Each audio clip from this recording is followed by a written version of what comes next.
So I want you to speak a little bit to the debt burden across generations, the generational debt burden. A child who is in school today, a young man who is in college, and I'll come back to the question of education, about taxation at the college level, a woman who is at home who actually doesn't work but has a higher cost of imposed on her for what she buys for domestic use, and a retired civil servant, for example, a farmer in the countryside, a cobbler on the streets. I want you to speak to this because this is really important for us. Okay. Yes. So I'm going to say it like it's a story. Yes. Right? Okay. Right. So debt can be taken at any time, right? In a country's lifespan. Yes. But we're just going to pick a particular point in time. Yes. A woman gets pregnant. She needs to take prenatal supplements. Yes. Okay?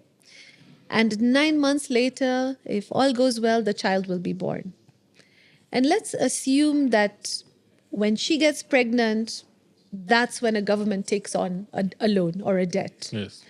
Now, normally, debt gets the interest on debt is paid after about 4 or 5 years, the first payment. So this child that this lady is now pregnant with is going to be born. So that's about 9 months on, 10 months on. Then 4 years later, the repayment cycle is kicking in for debt. Yes. So if this is a country that was fairly stable and the debt money came in and some of the money went into the healthcare system, then maybe she will get free checkups. And if she has to have a cesarean section, that's also covered, for example. And then the child is born. And because the child had prenatal vitamins, you have a healthy child born. And perhaps all of this was partially provided for by government through different types of taxes and finances from other sources. And the debt that's taken on is usually for a particular purpose. So maybe we're widening the road network. Maybe we're building a new big hospital or a university in Argentina. Because Argentina's peso over a year and a half ago was 250. And the last time I checked it, it was 800 pesos to the dollar. To the dollar. Yes. Which means that if your salary is the same salary after a year and a half, now your child is 6.5, your packet of milk is 4 times what it was at birth. But your salary is the same because it's the currency pushing the items price up and down. It's not the productivity or demand and supply like people like to say. It's because if I want to export, I want dollars. If I have to buy the packaging for the milk, I have to import it. I mean, all of these, every interaction that business will have with an external supplier is going to inflate the price of the domestic product as well. So these are now the things that start happening. So now the child is growing older, they're going to school, but now they will say, we have to pay off the debt, and the teachers cannot get their raise. And if the teachers cannot get their raise, then they will start doing tuitions, for example, after school. And in some countries in the world, it is banned. Or they will have to get another job because they have to make ends meet. So what happens? The quality of your education goes down because your teacher is tired. Yes. And then in the evening, they're doing another job so that they can just put food on their tables and still stay in the same house. And if they can't do that, then what you have is a situation where the middle class now moves into the lower classes and start moving into cheaper housing because it's about survival. Now, that human being knows that they cannot live in debt, but the country is living in debt. And I think this is the conversation or the logic that I always find is a struggle. If we as individual human beings know we cannot live in debt, why is it that we think that countries can live in debt for years? Exactly. The child is still not even a teenager. Now our child goes to high school, hopefully is healthy, hopefully the schooling system is still there, but we have fewer secondary schools. So for every one child going into high school, maybe 5 or 8 or 10 don't. So you're cutting the ability of a young person to join the workforce as an economically productive person already at 12. So you have despondent people, you have sad children. This is not a good state of affairs. Now you move it forward. Fast forward 8 years, let's assume everybody who wanted an education got one. We're now in the workforce. Now you're faced by the child who's saying, why should I pay money? Look, 5 of my cousins didn't finish high school. 3 of my friends sit next to the coffee shop outside and have no work.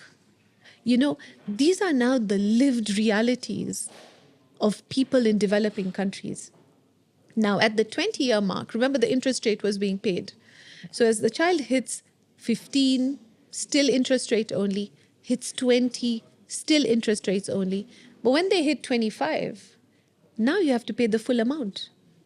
So if you think the currency was already fluctuating and the economy was already unstable when the child was still growing, can you imagine what happens when you're faced as a government or leadership with paying off, I don't know, $20 billion like that?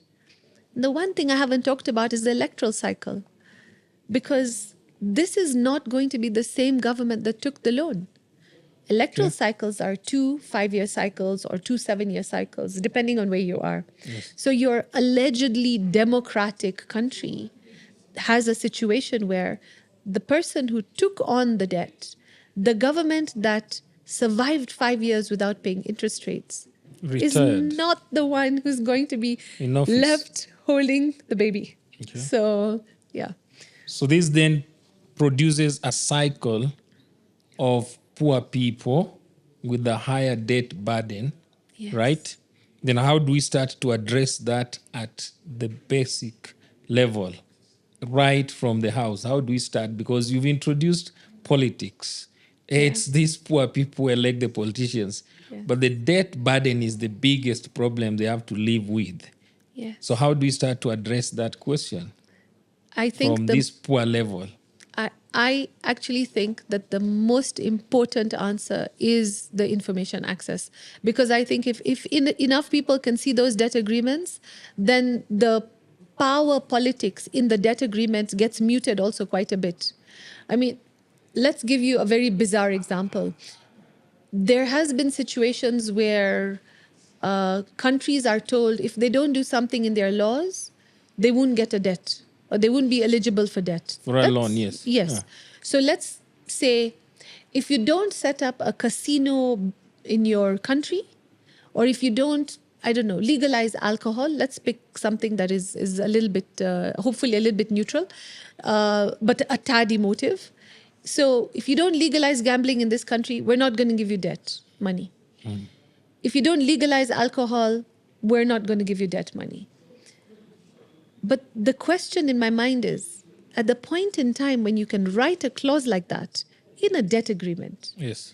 you're changing the entire culture and fabric of a country, and they have no idea. So it's not just about the money. It's about these other clauses that you start to see finding themselves into debt agreements. The one that is the most common right now, which I think is quite counterintuitive, and I have raised this to the IMF officially through my mandate, is giving tax breaks in order to get a debt. But you should pay the debt using tax. Yes. So if I give you a tax, if you tell me I have to give you a tax break, Yes. but I'm taking debt money, then how am I going to pay off my debt? It's a trap. I think it's like counterintuitive. It doesn't make logical sense to me.